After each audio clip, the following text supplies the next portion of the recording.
이게 어찌 된 얘기인가요? 유병헌 씨가 미란 얘기가 끊임없이 나오고 있네요. 드디어 그냥 소문 정도가 아니라 수사 당국이 그 얘기를 가능성을 거론하는 단계까지 간 것 같은데요. 김민지 기자, 어떤 상황입니까?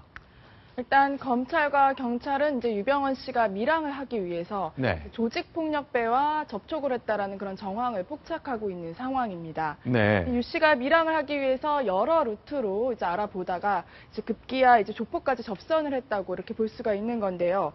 이 순천 또는 부산 지역의 그런 조폭과 연계를 해서 해남 쪽에 연락을 해서 큰 배를 빌릴 수 없냐고 문의한 것으로 알려졌습니다. 지금 큰 배. 네, 지금 보시다시피 이 전남 지역을 보시면요, 섬들이 굉장히 많고요. 또 전남 지역에 유 씨 일가가 갖고 있는 또 구원파 교회가 소유하고 있는 여러 가지의 이제 뭐 농업법인이라던가 청해진 해운의 지부도 있고 그렇기 때문에 이쪽을 통해서 밀항을 하게 된다면 충분한 가능성이 엿보이고 있습니다.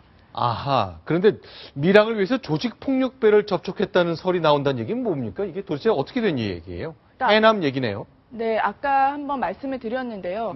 그러니까 이제 여러 루트로 밀항을 하기 위해서 접선을 하다가 급기야 조폭들까지도 연락을 해서 알아보게끔 이제 시킨 것으로 보이는데요. 아직 검찰과 경찰은 수사 중에 있고 특히 이제 순천과 이제 부산 지역의 그런 조폭들의 연계성에 대해서 알아보고 있는 상황입니다. 자, 그러고 보니까 지도를 보니까요. 신안에 염전도 있고 완도, 보길도에 하나, 둘, 셋 농장도 있고 여수는 또 청해진 해운에 지부까지 있단 말이죠. 해안가에 유병헌 씨와 관련된 사업체들이 너무너무 많아서 숨기가 굉장히 쉬워 보이네요. 그런데 제일 왼쪽에 있는 것 군산인데요.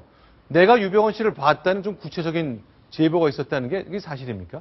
네, 오늘 낮 12시 10분쯤에 유병헌 씨를 봤다라는 그런 신고가 군산에서 접수가 됐었는데요. 그래서 경찰이 이제 가용병력을 동원해서 군산의 하구뚝 일대에서 봤다라는 그 신고에 따라서 추적을 해봤는데 사실 봤더니 이제 결국에는 수색 결과 유 씨의 흔적은 찾을 수가 없었고 오인 신고라는 오인 신고였어요. 아쉬운 얘기가 들렸습니다. 특히 군산 지역이 굉장히 위험했던 것은 이제 충남 서천 등으로 이제 이동을 할 수 있기 때문에 그런 부분에 있어서 경찰이 굉장히 뭐 총력을 기울였던 것으로 보이는데요. 아무래도 제보들이 속출하다 보니 이제 오인 신고들도 굉장히 많은 것으로 보입니다.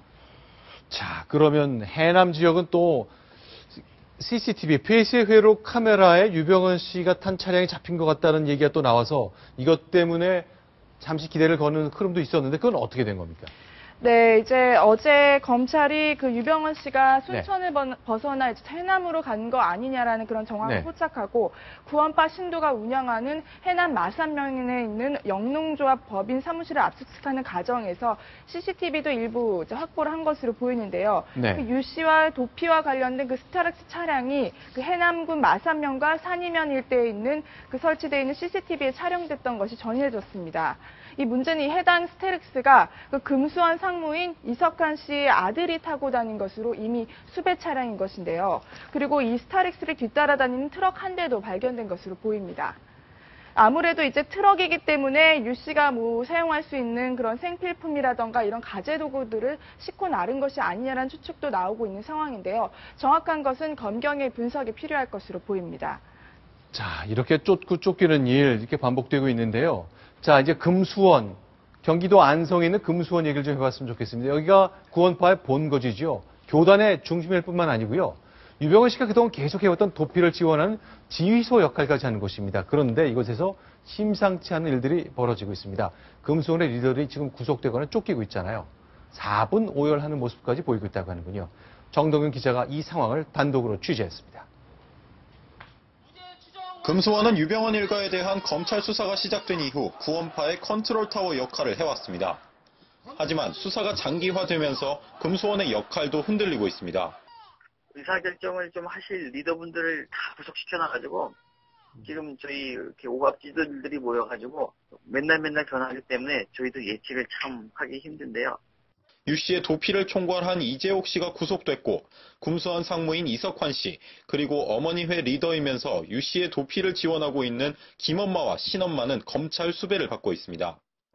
유병헌 씨뿐만 아니라 리더격인 측근들까지 위태로운 신세가 되면서 금수원은 일종의 집단 지도 체제로 운영되고 있습니다.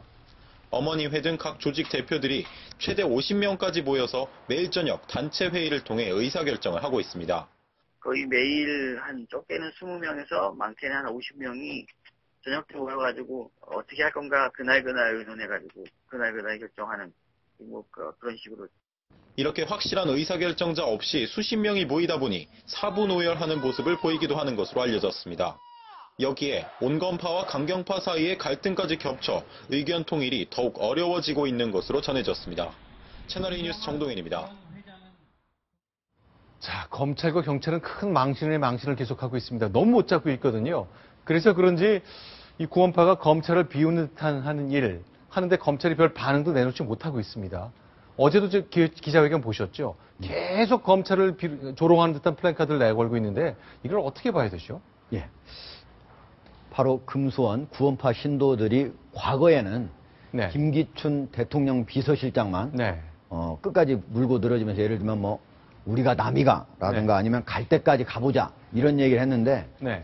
최근에는 검찰을 상대로 아주 조롱하는 듯한 그런 플래카드를 지금 내걸고 보세요. 있습니다. 지금 정부와 검찰 계속 뻥치시네. 저게 표현이.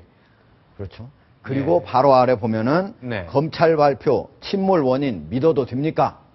그리고 그 아래는 언론 종사자 여러분 언제까지 받아쓰기만 할 건가요? 이렇게 네. 해놨는데요. 검찰은 이런 플래카드에 대해서 네. 일반적인 사람은 만약에 자기를 조롱하거나 네. 아니면은 사실과 다른 얘기를 쓰게 되면 명예훼손으로 걸 수도 있습니다. 네, 네. 그런데 국가기관은 명예훼가 없다고 하는 게 대법원 판결입니다. 아하. 국가기관은 감시 네. 그리고 전체적인 국민들의 어떤 감독 네. 이런 거의 대상일 뿐이지 자기의 어떤 명예가 있어서 훼손됐다 이렇게 얘기할 수는 없기 때문에 네. 검찰도 이런 플래카드에 대해서 속은 상하지만 어떻게 대응을 하지 못하고 있는 상태입니다.